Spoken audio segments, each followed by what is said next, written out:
Hello दोस्तों, स्वागत है आपका सक्सेना जी ब्लॉग के एक और नए वीडियो में।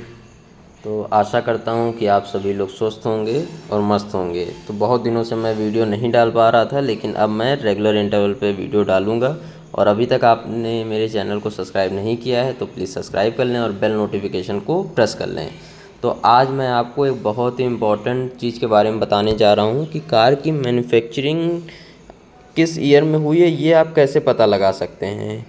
आप आरसी को देख के तो पक्का ही पता लगा सकते हैं, लेकिन अगर आप कहीं सेकंड हैंड मार्केट में कार ख़रीदने गए हैं या ऐसे ही किसी खड़ी गाड़ी का जो है आप पता करना चाहते हैं, तो उसके लिए आपको इस वीडियो से काफ़ी हेल्प मिलेगी। जैसे कि हर कार के ग्लासेस पे जितने भी ग्लास लगे होते हैं, चाहे क्वार्टर पैनल हो, चाहे विंडो का ग्लास हो, चाहे फ्रंट विंडशील्ड हो, चाहे बैक वाली हो, सब में एक कोड लिखा होता है। जैसे कि आप देख पा रहे हैं, ये मेरी गाड़ी में लिखा हुआ है टेम्पलेट LT।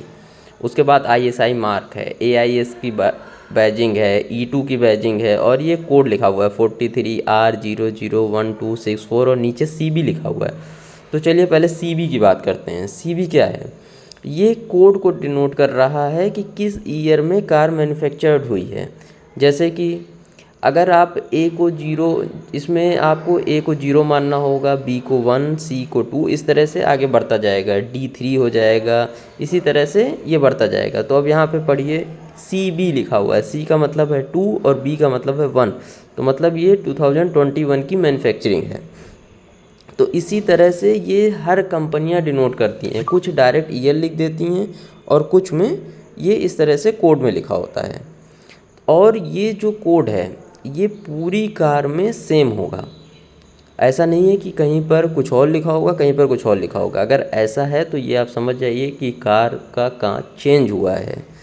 और अगर कोई कार का कांच चेंज होता है तो सेम ईयर का नहीं मिलेगा। जैसे अगर 21 का है और 21 में ही कार का एक्सीडेंट हो गया तो सेम कांच लग जाएगा, लेकिन अगर 22 में होता है तो 22 वाला कांच लगेगा, क्योंकि 21 वाला अवेलेबल ही नहीं हो पाएगा।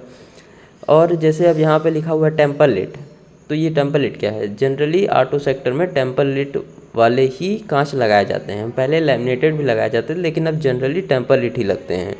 इसमें क्या होता है कि अगर कार का एक्सीडेंट होता है और कांच ब्रेक होते हैं तो ये छोटे छोटे टुकड़ों में टूटेंगे और वहीं पर गिर जाएंगे। ऐसा नहीं होगा कि ये कोई शार्प एज क्रिएट करें और ये उड़ें। जैसे होते नहीं है कि कांच शार्प एज बनाते हैं, अगर आप घर के कांच भी आपका टूट रहा है तो कभी देखिएगा गिर जाता है तो बहुत शार्प एजेस उसमें क्रिएट हो जाते हैं, इसमें लग के आपकी उंगली हाथ कटने का डर रहता है। तो ऐसे गाड़ी में क्योंकि अगर एक्सीडेंट होगा तो बहुत ज़्यादा फोर्स से एक्सीडेंट होता है, तो कांच टूटने के चांस ज़्यादा होते हैं और इंसान के कांच पे टकराने के भी चांस होते हैं।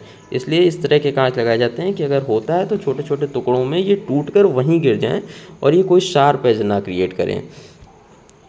और उसके बाद ISI लिखा है, तो क्योंकि जितने भी ग्लास लगते हैं कार में सब में जो है बैजिंग होती है। ऐसा नहीं है कि कोई भी कार में कांच उठा के लगा दिया जाए, नहीं, सर्टिफाई कराना पड़ता है ISI के थ्रू।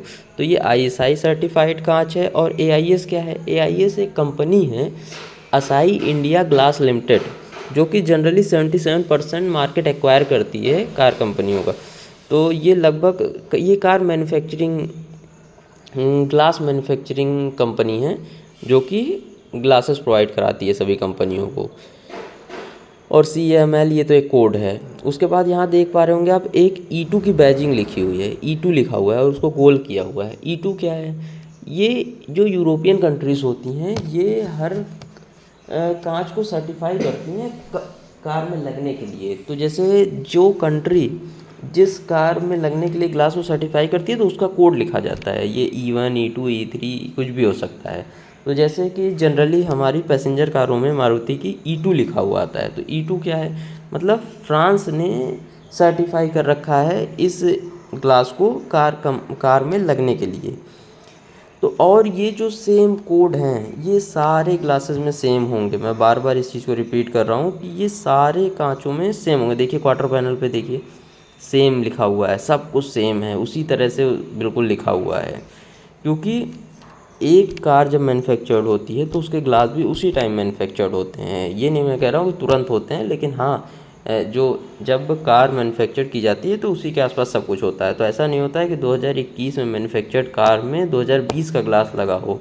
ऐसा नहीं होता है। 2021 में मैन्युफैक्चर्ड कार में 2021 का ही ग्लास लगा होता है और सारे ग्लास एक ही होते हैं, एक ही कंपनी के होते हैं, एक ही स्टैंडर्ड के होते हैं। इसलिए जो है अगर बाई चांस आपकी कार में अलग अलग दिख रहा है तो मतलब वो एक्सीडेंटल कार है और उसको चेंज कराया गया है, किसी वजह से भी वो ब्रेक हो सकता है और वो चेंज कराया गया है। तो इसका फ़ायदा आपको मिलेगा सबसे ज़्यादा जब आप सेकेंड हैंड मार्केट में जाएंगे कार ख़रीदने के लिए, क्योंकि वहाँ पर कभी भी कोई डीलर ये एक्सेप्ट नहीं करता है कि गाड़ी एक्सीडेंटल है।